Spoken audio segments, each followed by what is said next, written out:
Hey everyone, Wolf Lord Rho here. So Blood Angels Week is well underway, and today we discuss the Redeemer of the Lost, Astorath. General spoiler warning to begin, and a specific one for the short story The Redeemer by Guy Haley. As always, I really recommend you read the story for yourself first, as that's the best way to enjoy the lore for yourself.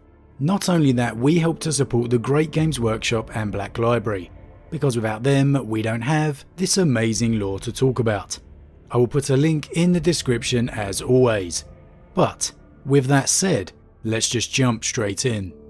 Now, of all the roles within the Adeptus Astartes, and in particular the Blood Angels, Astorath has undoubtedly the least wished for it is his responsibility to kill his own brothers. When a Marine finds himself lost to the madness of the Black Rage, and is unfortunate enough to not die upon the battlefield, then it is Astorath who will arrive before him, bringing the peace of death his lost brothers deserve, with the edge of his axe. The Redeemer of the Lost is truly aptly named. How Astorath manages to find his way across the galaxy to Sons of Sanguinius lost to the Rage is truly a mystery, and baffles any scientific explanation. But in the short story Redeemer, we are given an explanation of sorts, from Astorath's own point of view. He hears music. Now, whether this is a metaphorical explanation or literal is up to you to decide. Perhaps this music is symbolic for the rage of angels crying out into the warp. But wherever this music plays in the galaxy, Astorath hears it. It begins with a single instrument, a sad song playing out for salvation, though at times it could be joined by others, when more than one brother has fallen to rage. But at times, an entire orchestra would play to crescendo. And this is the Death Company, where Astorath's fellow chaplains have the duty of corralling the fallen into battle, to sell their lives in one final glorious duty to Sanguinius and the Emperor. It's worth noting that it's not just the Blood Angels where Astorath performs this duty, but all the chapters of Sanguinius' heritage, for all of them share the curse of the Rage, to witness their Primarch's death through the Angel's eyes, at the hands of the traitor Warmaster himself. And thus Astorath is honoured and loathed across all the chapters of the Sons of Sanguinius. To embark on his journeys across the Imperium, the High Chaplain has his own personal starship named the Eminence Sanguis, and as the High Chaplain's personal transport, it is not listed along the rest of the Blood Angels fleet, and as such, only in the times of highest peril does it take part in battle. Its corridors are silent and its crew solemn, for none relish the duty they perform, taking the Harbinger of Death to his next quarry. And there's an interesting point of note regarding the Eminence Sanguis. During the Redeemer short story, there's an interesting quote regarding its ease of passage within the warp. It was a fast ship, quick in the void, but swiftest in the warp. Although it was of low mass, in the realm of the warp, concepts had more importance than physical truths, and the ship was heavy with duty. So singular was its purpose, it cut easily through the conflicting currents of ideas that made the Immaterium treacherous. Not even the madness of chaos could deny the weight of Astorath's work. Aided by the importance of its mission and the faith of those aboard it, it passed through the worst of storms and made impressive speed, whatever etheric tempests curdled the sea of souls. Now I find that absolutely fascinating, that Astorath's mission is so pure, so dedicated, and comes with such a personal toll, that it carves its way through the warp far easier than fellow vessels of the Imperium. You have to believe that what passes for the essence of Sanguinius's spirit, still residing within the warp, is most definitely doing whatever it can to ease Astorath's passage. Because if you know anything of the character of Sanguinius, he would feel entirely responsible for the curse that is passed on to his sons. Now, Redeemer follows Astorath from hearing a new song within his dreams and awakening inside his sarcophagus to eventually arriving upon the imperial world of Askew. It's a run-down backwater world of no real importance, but its people are loyal and seek only to fulfill their duty to the Imperium and the Emperor. The image of Astorath encased within his gruesome armour and gigantic black wings are a terrifying sight to behold for the populace, let alone carrying that immense axe, easily the size of any of them. But Astorath's no fool. He knows full well the unease his appearance can cause, and reassures the people that the curse that has afflicted his brother is nothing that they have done wrong. He is not here to punish them. All they need to do is take him to his fellow brothers. And that's exactly what they do, filling in Astorath with the history of the world as they walk. And Astorath actually comes across far better than a lot of other Marines do here when interacting with base humans.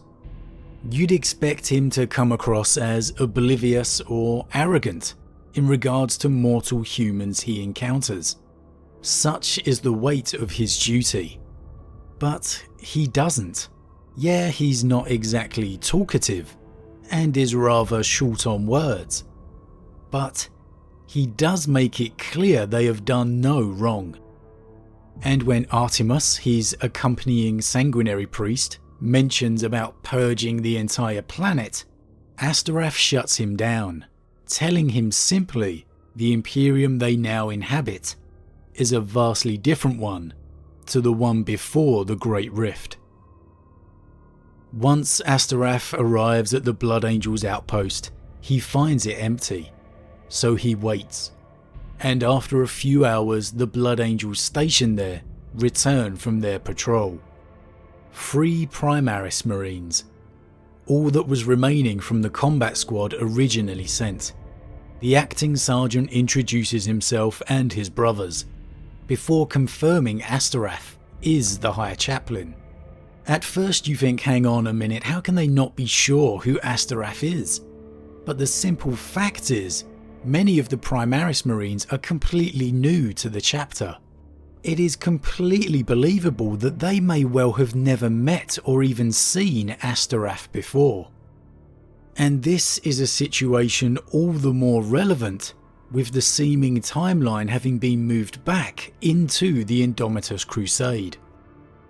And their conversation continues, with Astorath asking who has been afflicted, if it's one of them, or a Marine like him, not Primaris. And as it turns out, it isn't. Brother Sergeant Erasmus is his name, and he was deployed with the Primaris to educate them due to their lack of experience. And well, it hasn't exactly worked out as planned. They're extremely surprised Astorath has arrived so quickly, as they only sent word a few days ago. To which Astorath replies with the boss line, "I require no message. The music of torment has called me, so I came."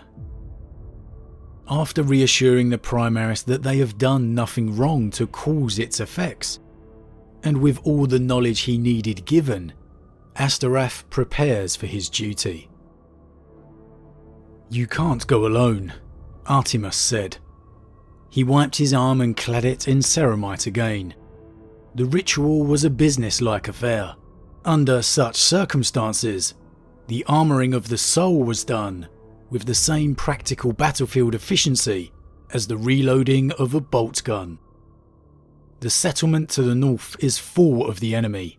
We should all go. I have fought some of the most celebrated heroes of the blood, brother. These creatures are feeble.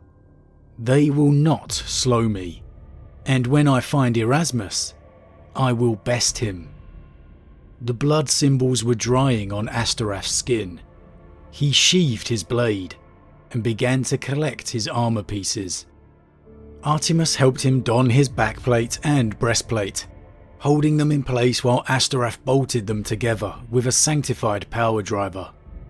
Then take some of Erasmus's Primaris brothers with you, as a precaution against mishap. We cannot afford to lose you when we have lost so much already. Astorath looked over his shoulder into Artemis's eyes. Are you seriously suggesting a mere sergeant might get the better of me? No, my lord. He returned to his armour. There will be no mishap. The Primaris Marines will remain here. It is inevitable they will see the effects of the Black Rage firsthand one day. For we all do, whether as witnesses or sufferers. I would prefer them not to yet. The Primaris Brethren brought hope to our chapter. It is best if as few of them as possible see the curse that afflicts the rest of us. Are you sure I cannot accompany you? Astorath ran his thumb lightly down the edge of the executioner's axe. Blood beaded on his skin. I go alone, Artemis. And with that, Astorath departs, making his way through the forest before eventually reaching the ruined town beyond. Immediately encountering the enemy, humanoid in shape, but bloated, with claws and hideous teeth. Not demon, but some form of Xeno. Their claws are hopeless against Astorath's power armour, and as such he has little trouble hacking his way through the town, bellowing out brother Erasmus's name as he goes. These Xenos had slain the inhabitants of the town, and it sorrows Astorath to think of so many innocent dead. But his true quarry is now revealed, the power signature of Erasmus's power armour blinking into Astorath's helm, and he activates his jump hack immediately, sailing over and across the rooftops to reach his fallen brother. Erasmus is surrounded by the enemy, hacking away at them mercilessly with the only weapon he has, his broken combat knife, screaming his hatred for the betrayer Horus, the only enemy he truly sees, as more and more of the Xenos charge towards him. Astorath, crashing down into the square, immediately joins the combat, aiding Erasmus against the Xeno, and together they purge the entire town of its infestation. High Chaplain and the Fallen together as one, until no enemy stands around them. Erasmus, turning to Astorath at the end of battle, believes him to be the Emperor, unbelievably asking him if he has finally come, calling him father. Is the War Master truly dead? Astorath simply replies, he is long dead. But the visions cannot be denied, and again the War Master assails Erasmus's mind. And with that, Erasmus launches himself in fury at Astorath. And here we see the skill Astorath truly possesses, having ended countless lives of his fallen kin. Swiftly disabling his attacker with his axe, taking a leg below the knee, before disarming the now scrambling angel and shattering his power pack, deactivating his power armour. And in a truly touching moment, which must be replayed countless times over for the High Chaplain, Astorath comforts the fallen Erasmus, resting a palm across his brow, and telling him to be at peace, helping him to regain a small measure of the man he was before the end. Erasmus begs for an end to the torment. Their father's pain is simply unbearable, and Astorath does just that. And man, I have to say, this is such a great little glimpse into the sadness of the Blood Angels. Astorath, like I said, has to perform this duty countless times. It's truly a life of sorrow, as over and over he has to help end the torment of his fallen brothers.